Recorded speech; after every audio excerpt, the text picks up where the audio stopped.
I'm Larry Ridley. Welcome to the NFL on EA Sports. Tonight's matchup features two quarterbacks who will be trying to lead their team to victory. It's the Cowboys going up against the Broncos. With that, let's go out to Sports Authority Field at Mile High. Here's Brandon Guyton and Charles Davis. Okay, Larry, we are located a couple miles west of the Colorado State Capitol building here in downtown Denver. Coming up, we've got what should prove to be a good one between the Dallas Cowboys and the Denver Broncos.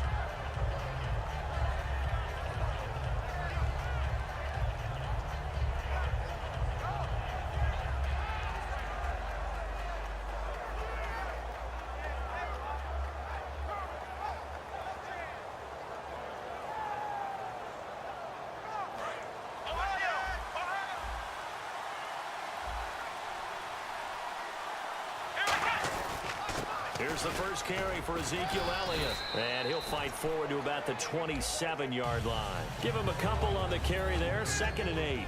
Dez Bryant, certainly one of the go-to guys, if not the go-to guy for this offensive unit. One of the most talked about players in the league, as well as one of the most productive receivers. He attacks the football downfield. Prescott now on 2nd down.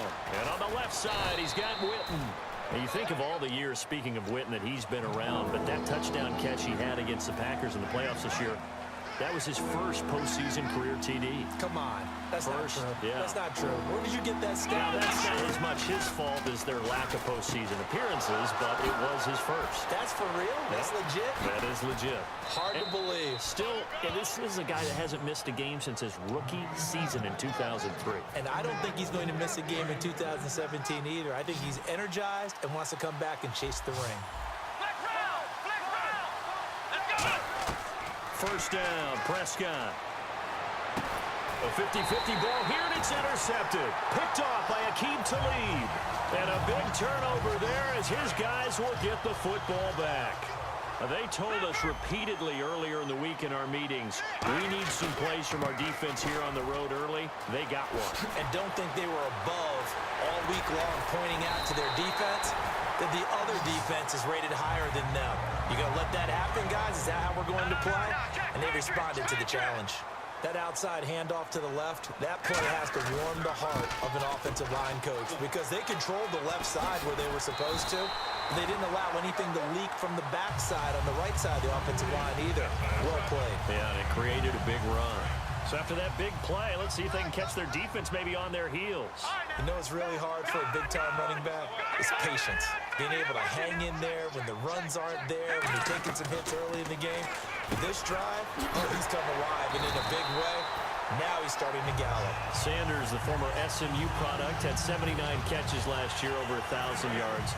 5 touchdowns. They're going to need more of him in Denver if they want to get back into the playoffs. Part of a great tandem, he and Demaryius Thomas, and Demaryius plays out wide. He's one of those guys that you send him out there and let him work one-on-one. He uses big body and his big frame to get open.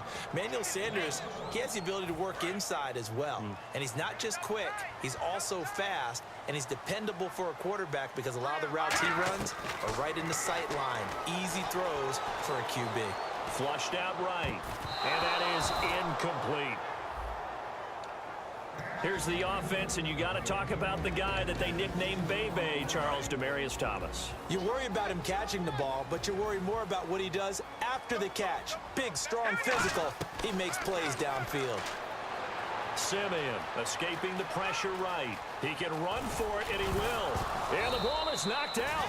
On plays like this, when the ball comes free, it's often unusual for the team that lost it to get it back. Because this is a quarterback. The ball gets away from him. Everyone else is trying to execute what they're supposed to do on offense. They're usually looking in the other direction, downfield, or moved away from him. In this case, though, a teammate is able to come up with the ball. They give him 5 that time as they draw a bit closer here for a 2nd and goal. And a look at the defense for the Cowboys. Morris Claiborne is a former first-round pick at quarterback. And he will take it in for a Bronco touchdown.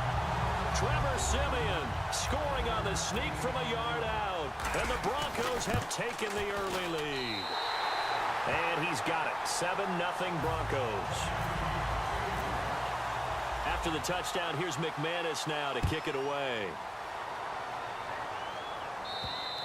And you combine a big leg with a mile-high air, there's the outcome. This will sail out of the end zone for a touchback. And now Dallas gets set to take the field. Looked like they had something going last drive. Then the interception happened. Will they recover? The memory they need to keep with them is that they did have something going. They were moving the ball on offense, had a nice sequence going. Don't worry about the other part. You can't get that back. Let's go back to what you were doing well before. I thought you were going to say they need to have no memory, but remember the good part, forget the bad. I like that even better.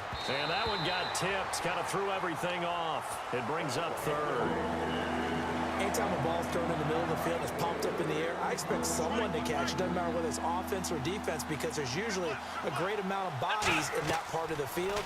In this case, no one came up with it. He completes it to Bryant. It'll be a gain of 16 and give him a first down as well. Sitting alongside Charles Davis, I'm Brandon Gaudin, as it is Cowboy football to begin quarter number 2. And they've got it here with a first down. And the D looking like they may blitz.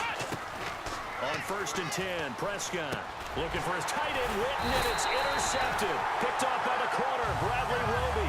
And his guys are going to get the football at the 37-yard line.